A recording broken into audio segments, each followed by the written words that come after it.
know why the Cleveland Browns should start Shedeur Sanders at quarterback? Do you want to know why the Baltimore Ravens are not going to regret nixing the trade for Maxx Crosby? You ever wonder how Caitlin Clark is so essential to the rise of women's basketball?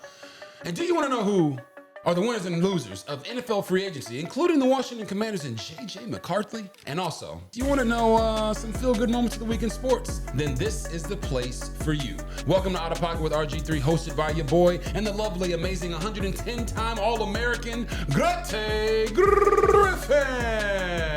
That's right, it is not a running bit. She really won that many All-Americans.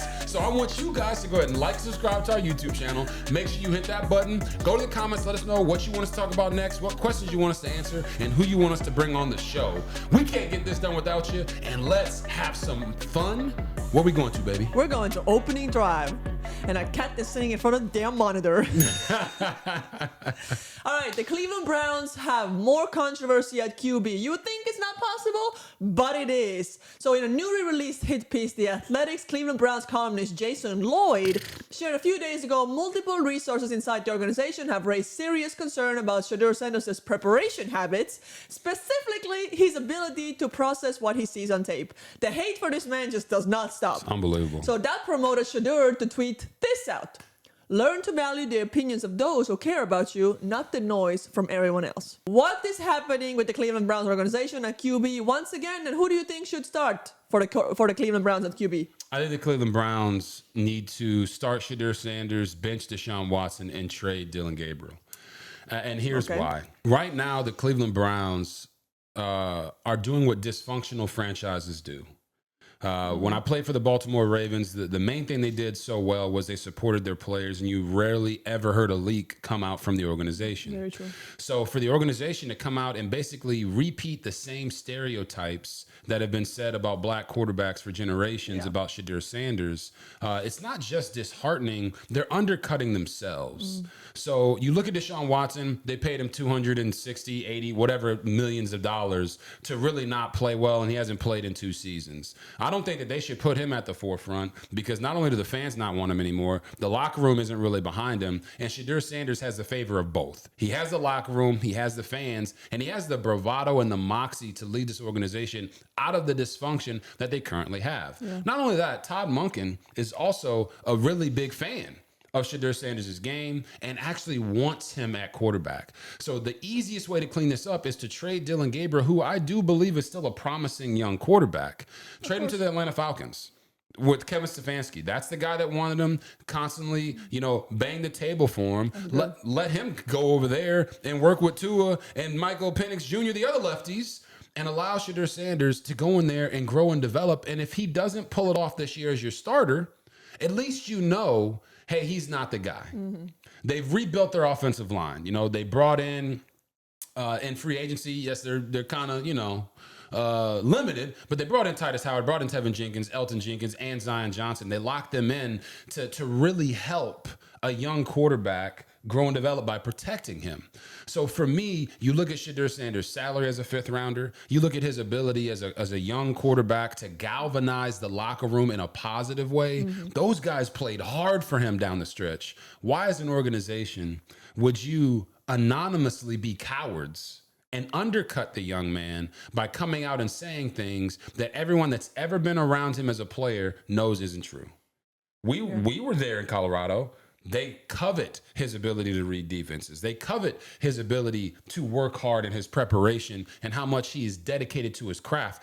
This young man last year wasn't getting any reps at quarterback in practice. And he was going off to a local high school, bringing his receivers out there and getting his own practices in because he wanted to make sure he was prepared for his moment. That's why I believe the Cleveland Browns need to full send and commit to Shedeur Sanders being their starting quarterback and stop trying to back him into a corner every single chance you get because there's certain people in the organization that don't want him. What do you think? It's just so hard for me to believe in the full organization of Cleveland Browns anymore. From the moment we were there to everything going forward, I feel like everybody that leaves Cleveland flourishes. Yeah. But when you're in Cleveland, you might be the same player, but there's just something there that doesn't allow you to flourish. And there's been coaching changes. There's been, I don't know if there's been ownership changes, but there's been big changes in the organization. And I still feel like nothing has changed. Like take Baker Mayfield Exactly. Baker has done nothing but flourish ever since he left the Cleveland Browns. So like, I don't understand what it is with this with the organization. And I do honestly feel like everybody that gets out just is gonna go to a better situation. Like, and I kind of feel like you always feel bad for almost all the guys that get drafted to the Cleveland Browns, because there's just something about it. Like when you were there, they played 5 QBs in like 3 games. What did they do last season? They played 5 QBs in like 3 games. Because like, I don't know what it is, but like it's just they need to figure something out, or like just X out the organization. Like there's 31 NFL teams now. And this is why I was saying, like, this is what dysfunctional franchises do. Yeah. They come out and they undercut their players. We were both there in Cleveland. Like, till this day, one of the best experiences from a city standpoint that we had. Love Cleveland. Absolutely love Cleveland. We love Cleveland. The fans in Cleveland are incredible. Yeah. It's not the fans. It's not the city.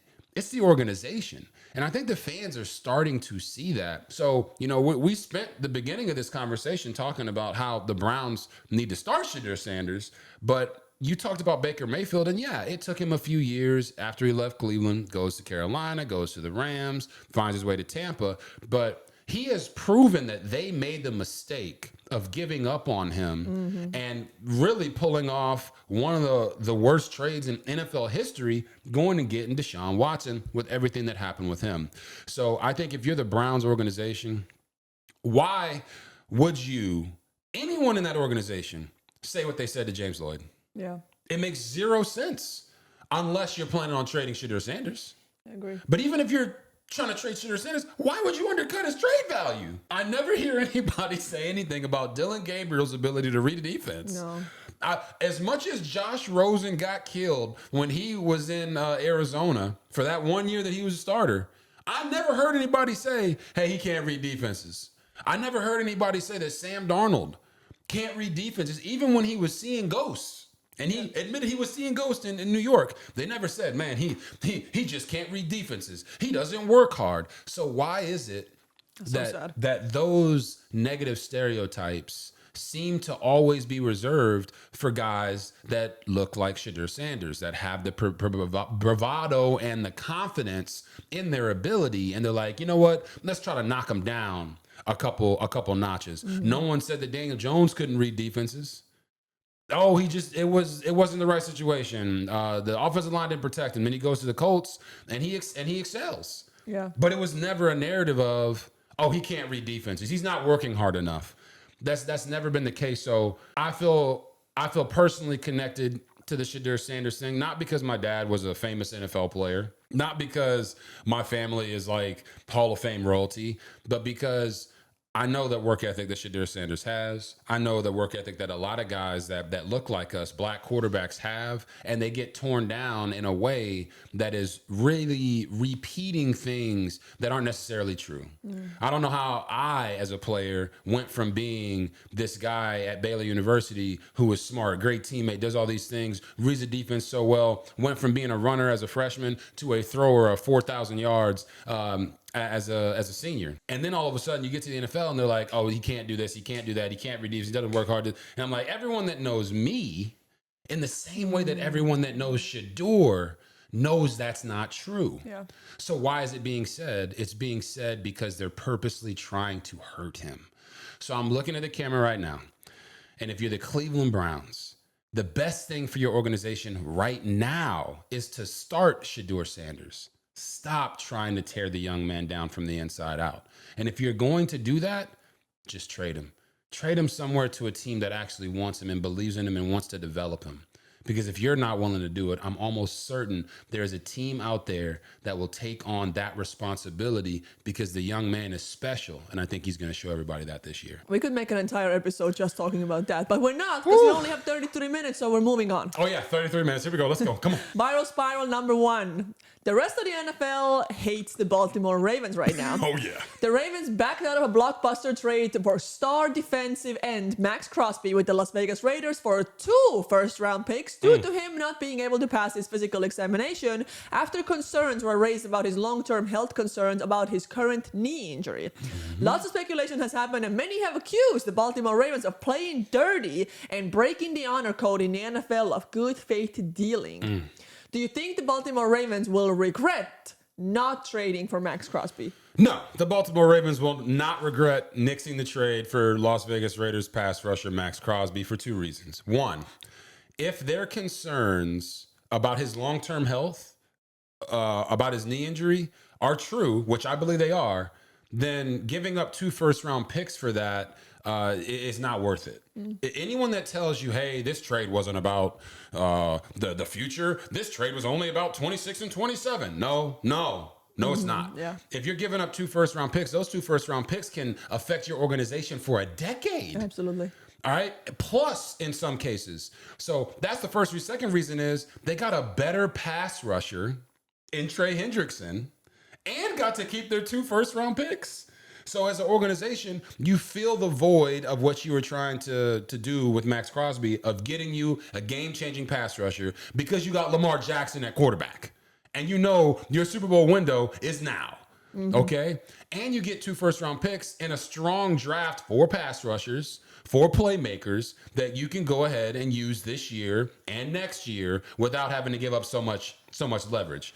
And I look at this in a way and I'm like, how can you make this make sense to the masses of the difference between a Maxx Crosby and a Trey Hendrickson? By the numbers, Hendrickson is a much more efficient pass rusher, but he's not as good of a run defender or overall disruptor on the defensive side of the ball. It's like if you take Mariah Carey and Taylor Swift. Okay. Mariah Carey is known for her vocals, right? Yep. But that doesn't mean that Taylor Swift, I would say, is not a better vocalist than Mariah Carey, but Taylor Swift is a better show woman. She's a better performer. Exactly. She puts on, she's known for her, like, what is the song called that she has, the showgirl, whatever. Yeah, she's known as a performer. When you go to a Taylor Swift concert, you're like, you expect the show, exactly. For Mariah Carey, you expect All I Want for Christmas Is You. The vocals. Yeah. Right? So it's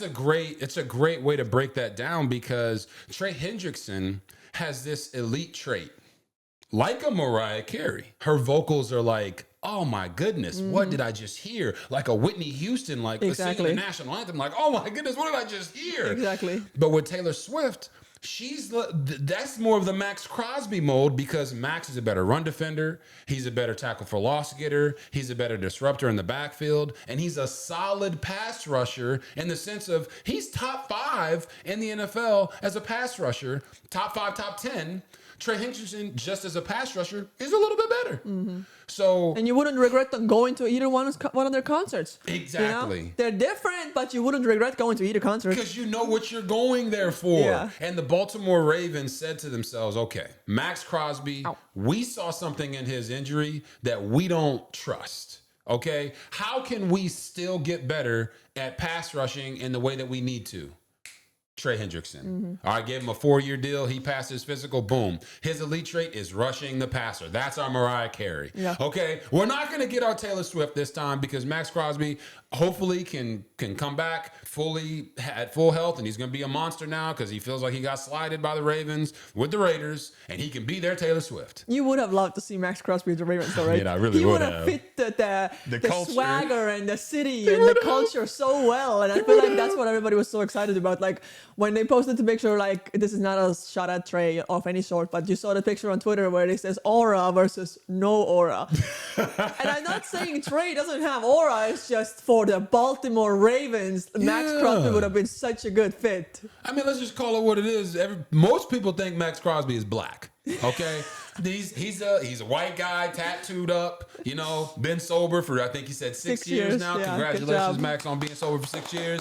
That is incredible. But Baltimore was excited about it because he represents a lot of what black culture likes to be: in your face, bravado, confidence, swag. What the NFL wants to tear down when you're confident and you have swag and bravado. But with Trey Hendrickson, it's more, hey, he's gonna bring his he's gonna tie his boots on and put his hard hat on and go to work. Yeah. And like that's what he represents, and that's how he plays. So I totally understand where you're coming from with that. But I think the saddest part of all this, like Maxx Crosby is gonna make $28 million, $30 million this year as a player. Like he's not really hurt by the Ravens not, going through with that trade. Trey Hendrickson's going to make 20, 25, 23, 24, something like that type of millions this year. He's not hurt by the Ravens not bringing in Maxx Crosby. But you know who does hurt from all this? Is the fans. Mm-hmm. And I don't mean in the sense of, man, we really wanted Maxx Crosby. It's more the reporting that's been going on around this whole thing where, there's some teams out there who feel a certain type of way because maybe they wanted Maxx Crosby. Maybe they altered their plans for free agency because Maxx Crosby wasn't available because he got traded to the Ravens. Yeah, I see that. There's always this natural distrust from the fans with NFL insiders. And I think what Diana Rossini has been doing during this whole debacle is something that fans exemplifies why fans don't trust NFL insiders sometimes. And not just NFL insiders, but all insiders. Mm-hmm. She tried to say and dig for dirt on this situation and said that the Ravens were going to extend Maxx Crosby once the trade went through. And his own agent came out and tweeted this and said, that's fake news. It's not true. Because a lot of fans believe that these insiders are just an extension of the organization, an extension of the agents, and they basically say what they want them to say to maintain those relationships. But when you have these types of moments, I always feel like it's not the job of us in the media to paint a picture that's not there or to paint the picture that we want to be there. And that would just get clicks. It's our job to not fight for those clicks per se, but it's our job to provide the truth. Exactly. And if you're not providing the truth, it actually hurts your credibility, and that becomes a problem. They talk about journalism and all this other stuff, but if I'm out here reporting and saying, hey, this is fishy business, that's my opinion. Everyone's entitled to their opinion, but if I'm now presenting things as fact, and I know Eric DeCosta and the Baltimore Ravens weren't going to extend Maxx Crosby. Mm-hmm. I know that they went through the process and had true concerns because I've talked to them about it. So to paint that picture, I feel like it just does a disservice to the industry. Yeah. And it's something that's been going on a lot. We even saw the legendary Holly Rowe accidentally posted literally a direct quote from her source on Twitter. And it's like, where is this information coming from? How's it being framed?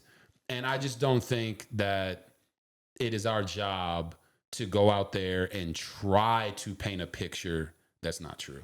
Absolutely. That to me is not the way it should be done. And hopefully, Diana Rossini's been in this for a really long time, and hopefully she learns from that. But I don't agree with it. I don't love it when those things happen. Viral Spiral number 2. Caitlin Clark and the USA women's basketball at the FIBA World Cup qualifier.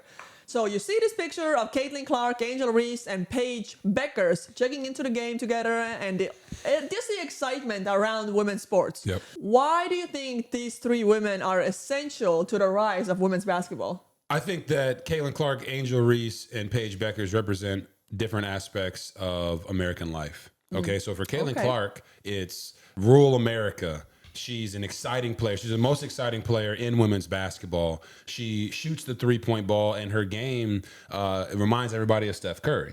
For Angel Reese, I think Angel Reese reminds the black community of what you can be when you can be the best at your position, the best at something that you do, and it gives them something to rally behind. And I think with Paige Beckers, she has a mix of both of them. Paige Beckers is really connected to the black community, not only in the way that, not in the way that she plays, but her family, the way that she carries herself, the community work that she does. But she's also a white female that understands the plight of the black community. So I think all 3 of them together They are going to be essential to the rise of women's basketball together. And it's crazy to me because the best player in women's basketball right now is A'ja Wilson. And yes, A'ja Wilson has a shoe. A'ja Wilson is in a relationship with Bam Adebayo, and any one of them would tell you, I don't want to guard A'ja Wilson. She's that good.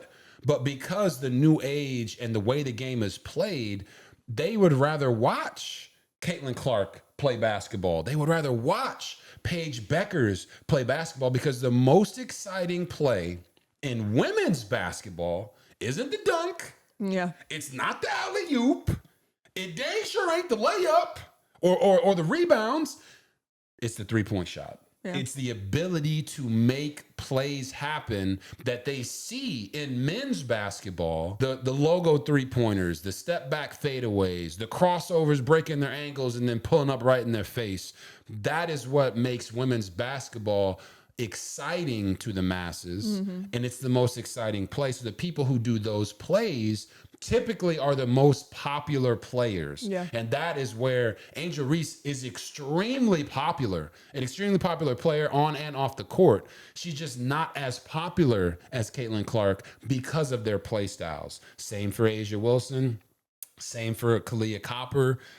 Same for Chelsea Gray. All these players, they have set the foundation for players like Caitlin Clark and Paige Beckers and Angel Reese, but they can take it to new levels because of their style of play. What do you think? I agree. I think the more you give the platform or the shine to these three young women, the more women's basketball will rise, the more women's basketball will shine. Right. Like you take the Caitlin Clark, Angel Reese rivalry, right? People they just want to see it so bad. Like even if it's not there, they manufacture it and be like, it's there. Oh, she missed her hand on the high five walking on the court. Even if they didn't see each other, it becomes a thing. Yeah, so I think like people don't want to see Caitlin Clark and Angel Reese get along and be friends or like, you know what I mean? Like high five each other because they thrive off of these two not getting along or missing a high five or like being like, ooh, there's drama.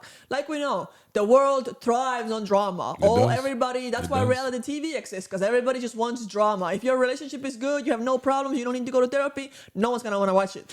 People want to watch their bad stuff, the drama, like, you know, whatever. So, and I think like the more you highlight these three young women on and off the basketball court, like you said, like Angel Reese is extremely popular also off the basketball court. She walked in the Victoria's Secret's fashion show. Like that is a huge accomplishment. And I think that only helps women's basketball. The more eyes you bring to it, everything. So I think they just keep doing what you're doing, you know?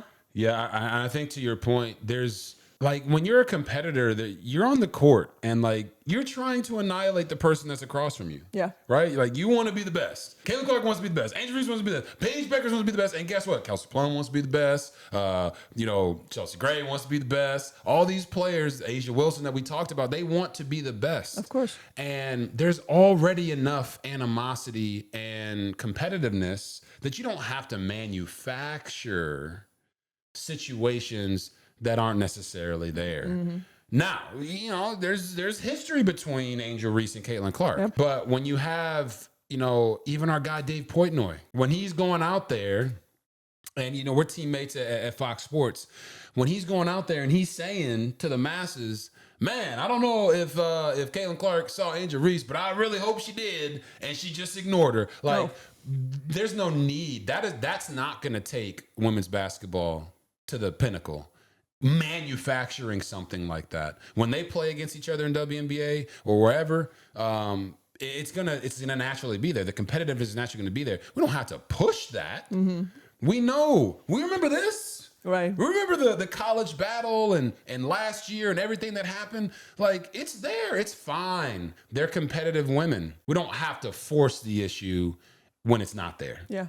That's kind of how I feel about it. All right, let's talk about the winners and the losers of the NFL free agency. Who do you think is the biggest loser of this year's NFL free agency? Yeah, the biggest loser for NFL free agency this year was JJ McCarthy. Okay. And I say that in tandem with the Arizona Cardinals because what are the Arizona Cardinals doing at quarterback? Don't know. You get rid of Kyler Murray. You kind of step on J.J. McCarthy's ability to be the quarterback in Minnesota. I know there's doubts there and there's questions. But if you're the Arizona Cardinals, did you really get rid of Kyler Murray so that you could have Jacoby Brissett and Gardner Minshew duke it out for the starting job? Or are you planning on getting a quarterback in the draft and kind of throwing him into the muck of it all as well? Because what they're doing at quarterback right now makes zero sense. And Gardner Minshew and Jacoby Brissett are solid veteran NFL quarterbacks, but they're not going to inspire the Arizona Cardinals or lead them to a division title when they got to play against the San Francisco 49ers and the LA Rams. That's just not... And the Seattle Seahawks, who just won the Super Bowl. That's not how you get it done. So I say that to say, for J.J. McCarthy, you almost feel terrible for him. He's our guy. He's a Michigan guy. I've known J.J. for a really, really long time. He's a great young man. But because they brought in Kyler Murray, it makes me feel like the Minnesota Vikings should trade J.J. McCarthy. To give him an opportunity to go grow somewhere and learn somewhere and develop without the pressure of playing right away.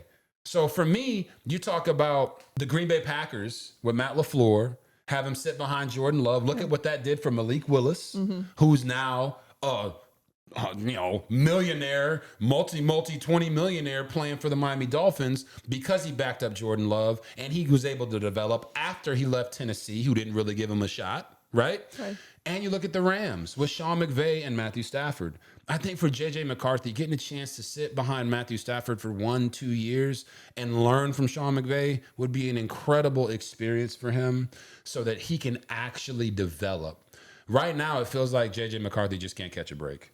He can't catch a break with injuries. He can't catch a break with veteran quarterbacks wanting to come in and work with KOC, Kevin O'Connell, Sam Darnold, Daniel Jones. Now you got Kyler Murray. Yeah. You know what J.J. McCarthy's situation reminds me of right now? Is that meme. You know the meme of the guy who's holding the girl's hand? Oh, yep. And he's looking back at the other girl and he's like, ooh. Well, guess what? J.J. McCarthy right now is the girl holding the guy's hand that he's not paying attention to. Yeah. KLC looking at Dan Jones like, ooh, I see it now. He's looking at Sam Bradford. He's like, ooh, wee. Now he's looking at Kyler Murray and all that talent that he has. And J.J. is the girl holding his hand, not getting any of the attention. So I'm a believer in J.J. McCarthy. They call him Nine, his alter ego. And I know he's had a lot of doubters and a lot of haters. But you don't bring in a talent like Kyler Murray if you truly believe in J.J. McCarthy. Trade J.J. McCarthy. Give him a chance to go grow somewhere else. Because as long as he's in Minnesota right now, because of everything that's happened, and Sam Darnold just went and won a Super Bowl when you could have held on to him, and Daniel Jones just won and had the Colts in prime position to go to the playoffs and go deep in the playoffs before he got hurt, J.J. seems to be the odd man out. And the storylines around him in Minnesota seem like they've already closed. Open it back up for him, allow him to go somewhere else, allow him to have his Sam Darnold moment, his Baker Mayfield moment. And I know that might be tough for the organization to swallow, but it's the best thing for J.J. McCarthy. All right. So who do you think came out as the winner from this year's NFL free agency?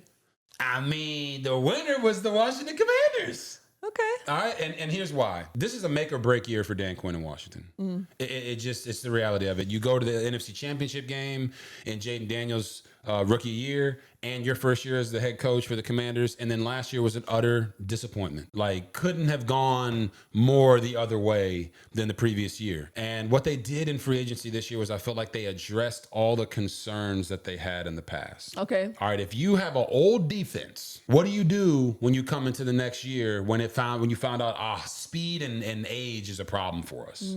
You get younger. Younger, yeah. So they got younger. All the guys they brought in, the 9 guys they brought in, you're talking about Leo Chanel, Odafe Owe, Clavon Chason, Tim Settle, Charles Omenihu, and then Rashad White, and then Amik Robertson. All these guys come in and they're under the age of 29. 29 or younger. That's how you get youthful. The defensive guys they brought in can all play multiple spots on the defense. So now you're younger, you're faster. You brought De'Ami Brown back, who was a receiver that I thought really excelled with Jaden Daniels. You brought in his college teammate, former college teammate Rashad White from the Tampa Bay Bucks at running back, a guy that can help you running in between tackles and catching the ball in the backfield. And you address the concern of what happens if it doesn't go right this year. At least we still have youth. So I think Adam Peters is not preparing for Dan Quinn to fail or to not be there in the future. But I think the way that he attacked this offseason protects them in case he's not the coach in the future. Because the number one determining factor will not be how any of these guys play. It'll be Jaden Daniels. If Jaden Daniels doesn't stay healthy this year, Dan Quinn will not be the coach. And it sucks because I think Dan is a great coach. I think their offensive coordinator, David Blow, first-time coordinator, he's got to figure it out. Durante Jones, the defensive coordinator, they got to figure it out. But there's a reason that they went and overhauled their entire defense. There's a reason that they went and they got De'Ami Brown and speed because they know what Jaden Daniels needs at receiver to pair with Terry McLaurin. There's a reason they got Chiga Kwankwo, the tight end, because they needed youth and speed at tight end. And I think there's two things left for them to do that would make it the funniest offseason and the best offseason that the Commanders have had in quite some time. Okay. One is go get Brandon Ayuk. Okay. From the San Francisco 49ers. All right. Former teammates with Jaden Daniels as well at Arizona State. That would be two different former teammates. And then they could go draft Jordan Tyson, the Arizona State rookie receiver who's in the draft. So then you'd have a trifecta there of guys that have all been former teammates. And then to really top it off, go get Brian Thomas Jr., trade for him. Now you got Terry McLaurin, Brian Thomas Jr., you got our guy Brandon Ayuk and Jordan Tyson. Might be one of the best 4 receiving core guys in the entire NFL. I don't think they can do all of it, but I think there has been a concerted effort by the Commanders to surround Jaden Daniels with the guys he's most comfortable with. What do you think about what the Commanders did? No, I like it. I kind of want to go off topic for a second and talk about Jaden Daniels and the upcoming Fox flag football game this weekend. Oh, yes. Why would you let Jaden Daniels play in that? So one of those guys in that game is going to forget that this is flag football and forget that he's not allowed to tackle. Or something. Like, Jaden Daniels still dealt with so many injuries this year. And when I saw him on the cover of that with Tom Brady, I'm like, why would you? What was that conversation like with the coach? Or if it even was a conversation to be like, hey, this is what I want to do. This is what I plan on doing. Or like, I don't know. Maybe he don't plan on playing. Maybe he's just the face of it. I don't know. But I think that's just, I don't think you should do that. Yeah, I mean, it's tough because I don't know. Like, what are the rules going to be? How hard are they going to be playing? But there's a lot of NFL stars that are in there. A lot. That are going to be playing. And obviously, it's Brady. I think Joe Burrow's playing. You got Jaden Daniels. You got Jalen Hurts in there. So I don't know how that's all going to work out. But I know if you're the Commanders, you don't want him doing anything. It's not like you want him wrapped in bubble wrap. It's just you don't want him doing anything in the offseason because he had so many injuries last year, especially with the dislocated elbow. Now, I don't anticipate he'll be getting hit because flag football is a non-contact sport. But Someone won't forget. But I would agree with you in that sense. Listen, these guys are making money in the offseason, and I know they're all probably making money to go to this event. So I understand it. I get it. I, for one, would have said, nah. Because of everything that happened last year and what the focus needs to be on, probably shouldn't be doing this one. I don't even know how much he's going to play. Yeah. But the bottom line is his health is the number one thing that should be the focus and not necessarily this flag football event. But I'm not going to get in the way of any guys making money. And speaking of guys making money, they also have one of our old companions, Odafe Owe, that the Commanders ended up picking up. And I'll say this about Odafe, because I know there's a lot of concern in Washington about how much money he's making, because last year, the first 5 games of the year, he played with the Baltimore Ravens and had 0 sacks.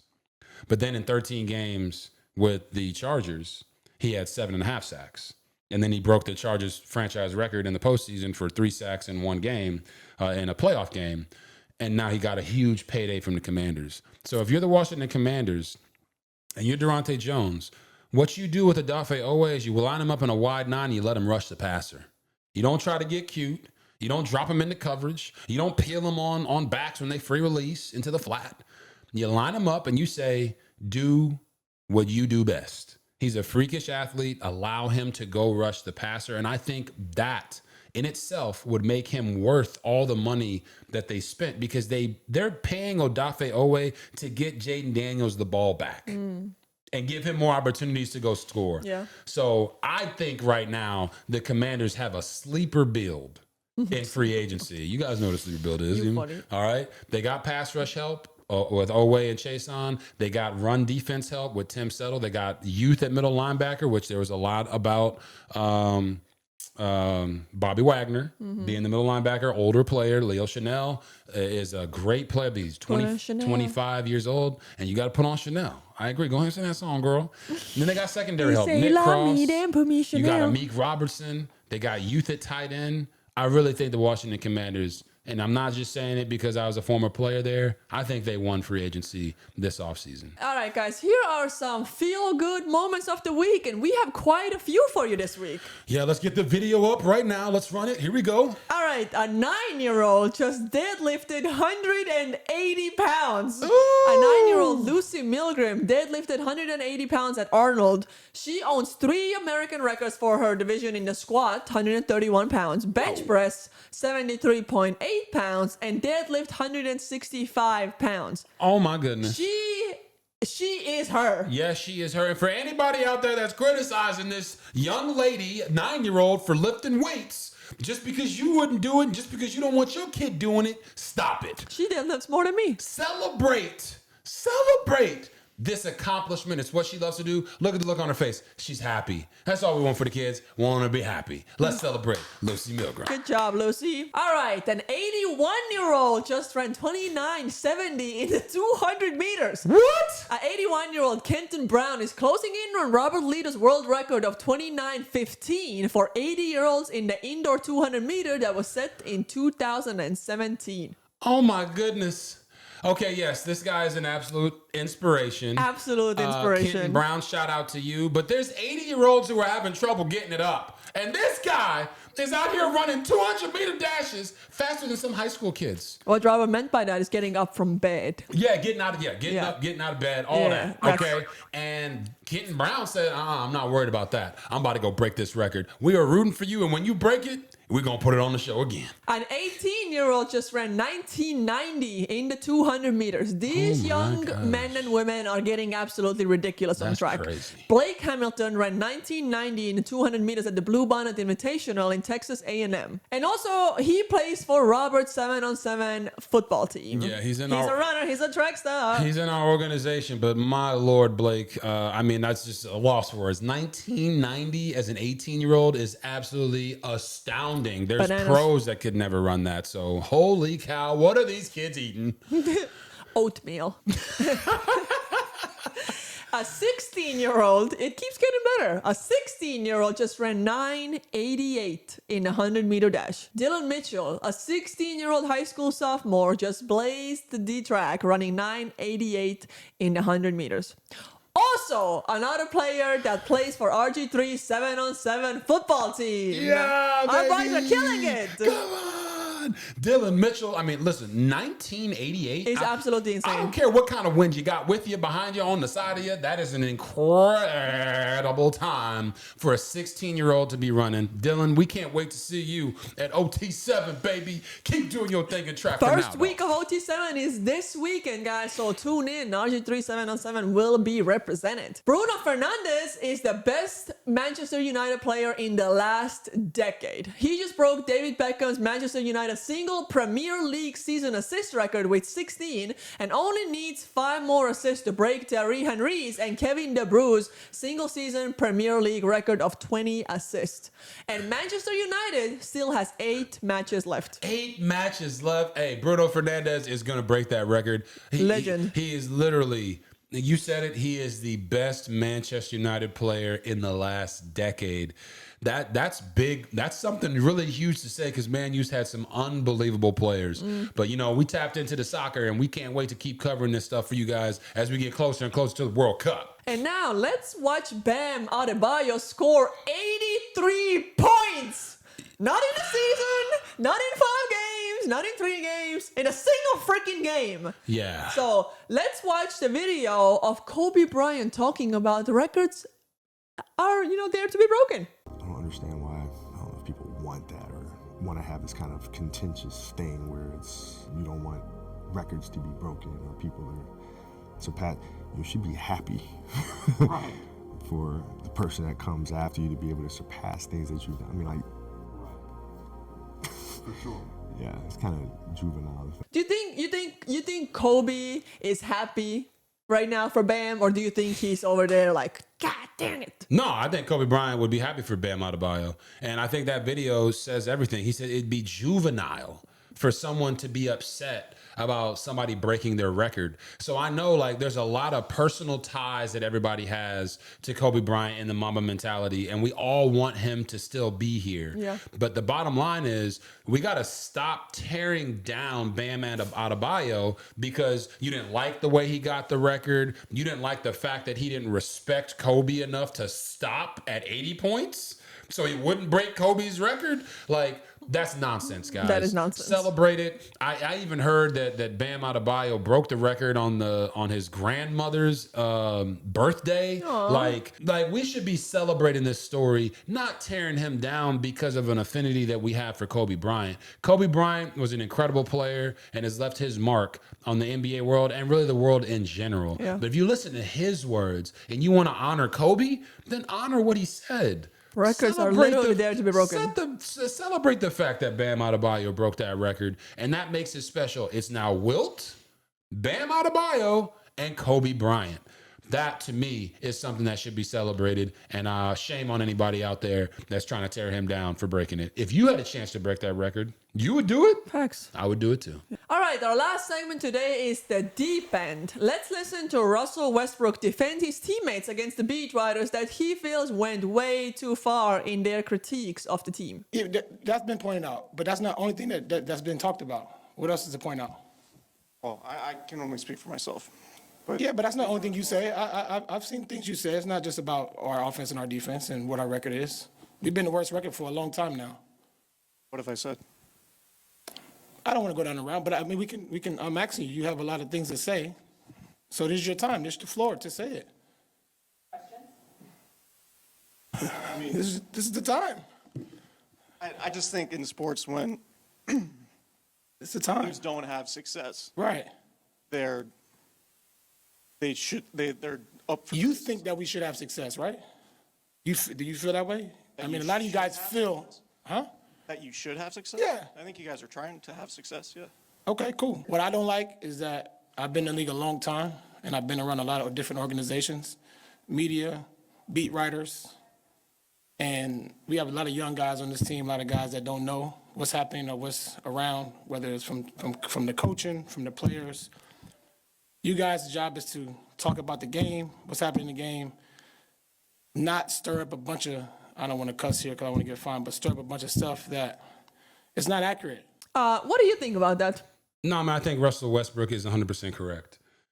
He defended his teammates because at times the former players that are in the media now, media members, beat writers who never played, they go way too far in their assessments of what's going on. And yes, they'll hide behind the fact that, hey, I was just trying to be interesting. I was trying to provide some insight.